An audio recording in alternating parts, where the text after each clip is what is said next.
Chalakudy government vocational higher secondary സ്കൂളിൽ NSSന്റെ നേതൃത്വത്തിൽ കർക്കിടക കഞ്ഞി വിതരണവും ഔഷധ സസ്യ പ്രദർശനവും നടത്തി. നഗരസഭാ വിദ്യാഭ്യാസ സ്ഥിരം സമിതി അധ്യക്ഷ ലിജി ജോജി ഉദ്ഘാടനം ചെയ്തു.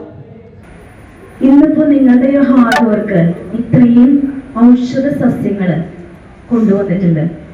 ഇതൊക്കെ പറിച്ചു കൊണ്ടുവരാനും ഇവിടെ അത് ഇതുപോലെ ഇങ്ങനെ വെച്ച് എല്ലാവർക്കും പേരുകളൊക്കെ എഴുതി വളരെ മനോഹരമായിട്ട് ഇത്ര അധികം സസ്യങ്ങള് ഔഷധ കൂട്ടുകളാണെന്ന് നിങ്ങൾ മനസ്സിലാക്കാൻ കൂടിയുള്ളൊരു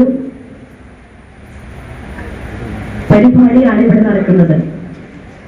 പിന്നെ പണ്ടത്തെ കാലത്തൊക്കെ കർക്കിടകം എന്ന് പറയുന്നത് ഒരുപാട് മഴ പെയ്യുന്ന സമയവും അതുപോലെ തന്നെ ആരോഗ്യം കാത്തു സൂക്ഷിക്കാൻ വേണ്ടിയിട്ട് നടത്തുന്ന ഒരു മാസം കൂടിയായിട്ടാണ് നമ്മൾ കണക്കാക്കപ്പെട്ടിരിക്കുന്നത്. നിങ്ങൾക്കൊന്നും അറിയില്ലായിരിക്കും അല്ലേ? അറിയോ?